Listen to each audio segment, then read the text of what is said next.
Welcome to the first online elective PD session, one of quite a few we hope. In this activity we're going to be having a look at how to complete and upload some curriculum documents, which is very important because it's basically a first step in doing any other improvements we want to do to our curriculum, either in our own subject or between subjects and collaborating with other staff. And as a new staff member, you obviously want to know basically what's expected of you if you're taking a new subject. If we click on staff, either here or over here, that's going to take us obviously to the staff site. And being curriculum documents that we're trying to do, we can click on curriculum. Now, depending on which subject you're trying to do, your templates are going to be located in different places, which is what we're going to try and look at first. So if you're teaching a Year 10 class, VEL's documents are going to be in there. Same with VCAL, and for VCE, that's what I'm going to be looking at today. So I'm going to try and get my hands on a VCE planner, which I can do just by clicking there. If I go to edit, it's going to bring it up in the format that I want it. That's not it. There we go. Alright, so if I'm going to use this for a couple of different subjects, the best thing I can do is save it to my computer so I don't need to keep coming back to DayMap to have a look at it. So I might as well put it somewhere useful where I'm going to remember it. 2011, I think I might make up a new folder to put these documents in.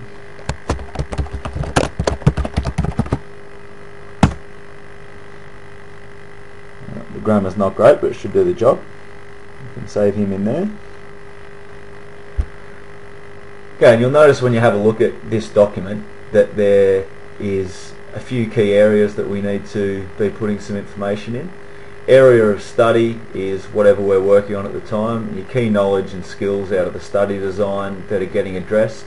We can put a description of whatever our learning activities are, and for those learning activities, what's our assessment to make the key knowledge, to give them a mark and have them demonstrate the key knowledge, and are there any resources necessary to do this.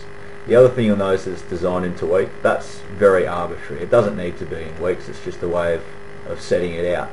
And if we have a look at a bit of an example of what a unit plan might look like in this format, we can see that all of the headings, all of the columns get addressed all the way through, but we really have as much decision making as we want to change any of these rows. So this is one for Year 11 Outdoor Ed. The first task we're doing goes for 2 weeks, not one. The first area of study goes for an entire term, and there are some key knowledges addressed in each one, and there's actually no formal end of unit assessment for what we're doing for these couple of weeks, so the learning activity and the assessment is essentially the same thing. So you are definitely free to play around with what those rows need to look like. As a bit of an example, I'm going to make up a planner for my Year 12 Outdoor Ed class for the start of Unit 4. So I know that in this class this is the area of study I'm going to be looking at, and I'm going to do a couple of activities that I'll be looking at for Chapter 9 of that unit, which comes out of the textbook that I've got to the subject, and I know that these are the key knowledges which I've got out of the study design which I need to be working on. And so my activities in that class is I'm going to start off with a PowerPoint. So Chapter 9 PowerPoint with class as an introduction to the unit. And as part of that, there is an activity out of the book which is quite useful because it matches up to coming up with some definitions, which is part of the key knowledge.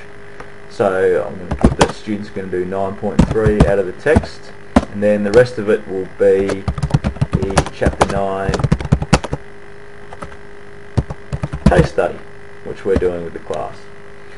And obviously there's not enough information in here that says exactly what the Chapter 9 case study is going to be, and so in my resources I'm going to put that the Chapter 9 case study is something that the teacher needs in order to do that.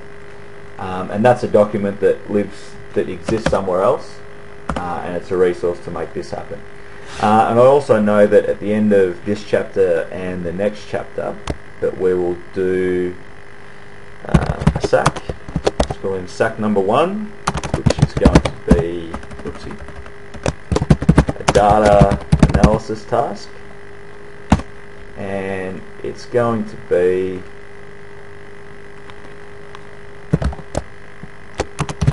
$30 marks, 30% of Unit 4 score. So that is a really basic version of what the first couple of weeks of my class are going to look like. We can call that week 1. That's what's going to happen in week 1 of my class. So let's pretend that that's the entire semester, because it's going to take way too long to put the entire semester up now. So pretty much I'm going to save that document. I'm going to call him Sample Unit 4 Planner, so I can get rid of him. And now I'm going to try and upload the document. So if I go back to DayMap, all I need to do is find my class. So this is a health class. It's Unit 3 and 4. And this is the course outline. So I'm going to click on course outlines. You can see in this case there already is a semester 4 planner up there, but what I can do is click upload, and then I can just go find the document that I'm looking for by clicking on browse. I know that for me it's in 2011 Unit 4, Sample Unit 4 Planner. Come on, Mr. Computer. There we go. Alright, so my Sample 4 Unit Planner is now uploaded to DayMap. That was in course outlines, and obviously from the hierarchy you can see there's opportunities to put whatever else you need up there. So for me, I'm not going to bother with assessment tasks, because the assessment task I have is an external one that we've bought, and I don't necessarily want to put that up where any clever hacky people can get to that and know what the answers to the test are, so we won't worry about that one. And there's not necessarily any specific lesson plans for this unit, so we don't need to put anything in there, but there are curriculum resources that we can put up. So you'll notice that this is an active site and there's a few folders that have been made up. So what I would do is go to Unit 4 and just started working on Chapter 9, which I know is in Area of Study 1, and from my list of resources in my curriculum planner said that I needed to have Chapter 9 Introduction PowerPoint and a Chapter 9 case study, so I'm going to put those up. And the Chapter 9 PowerPoint is already there, so I can pretty easily do this same process again. Go to the spot on my computer, case study, there we go.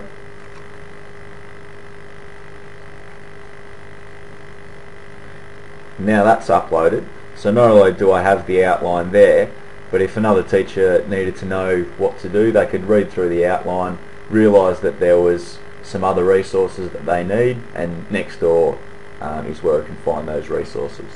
Now the last thing we're going to have a look at is what do you do if there are things as part of that outline that your students need, because at the moment this has all been uploaded to the staff site, which means only staff have access to this site.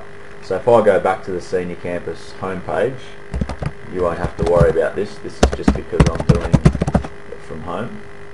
Students see this page when they log on. So I've got a Year 12 class right now, which is what the unit plan that I've just made up is for. So if I click on Year 12, students can then find which area it's in. I know that this one's a physical education subject. I find the code for my course, which is this one here, and then I've got a few options as to what I can put up for students, and we're not going to go too much into this site, that will be another time, but for now, if I want to put up any documents, all I need to do is click on documents, and then I can follow where we're up to in the year. We're up to Unit 4,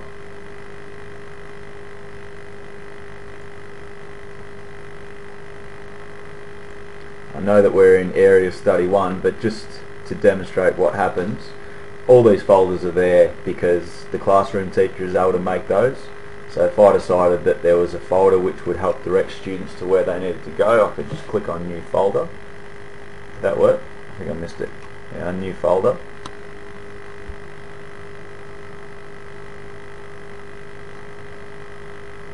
Pause it again.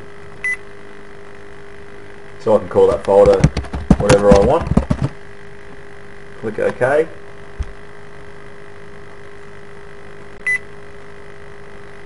And there it is. I can go in it and decide that students, in order to do this task, will need a couple of things. They will need the case study, so I'll go and get that. Click, click, up it goes.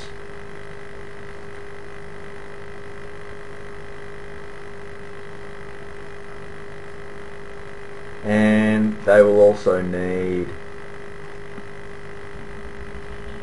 the introduction PowerPoint, which I'll show them in class, but if they were away from class they could go back and have a look through. And now where we're at is that for health, for Unit 4, we've put up a plan of what that subject is going to look like and everything, all the basic details in that semester planner. And then if you were a new staff coming in next year to do that subject, you could have a look at it and then go into whatever other parts and get the resources that you need. And if you're a student in that class, you also have access to any necessary information that's going to help you do what you need to do in that subject, which is obviously going to help you be a little bit more in control and more self-directed as a student. The last thing that we're going to have a look at is what do you do if you are that other staff member who needs to have some information about what someone else is doing in another subject. We could use the example that I am a Year 12 outdoor ed teacher starting this next year, and so what I can do, or what I want to do, is find out what's happened in Year 11 this year so that I can maybe try and sequence that a little bit. So I'm going to go into outdoor ed, have a look at 1 and 2,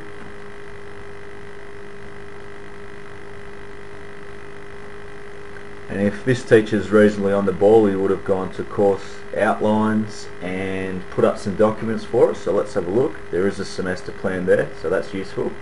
I'm going to have a look at that.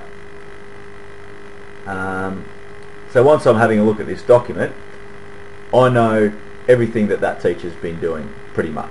And it is a plan, so there might be a few details which have changed, but what I can do is have a look at the date that's left on it. If he's keeping that up to date, that's going to be pretty recent, and it is. So if that said 2010, there's a fair chance that things have changed since then, but this one isn't. This is quite recent, so I can have a look through this.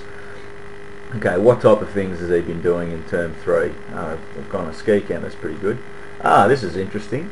He's done some graphic organisers. That was something that I was looking at doing, and I wasn't sure whether they would know how to do them or not, but they've done some graphic organisers before. Blah blah blah, what's this? Oh, he's done an inquiry based task. So by looking through what other people have done, that can help you with whatever class you're doing, whether it's the sequence, or maybe I am teaching Year 11 and it's hard to catch up with that teacher and I need to find out what he's doing. But doing this helps work out whatever you need to know when you're collaborating with other teachers. Alright, so that is curriculum documentation. There isn't an activity that you guys can do. There's no point just watching a video and then assuming that we know everything and we can just move on to the rest of it. So you guys can actually make up your own documents and put some stuff up now.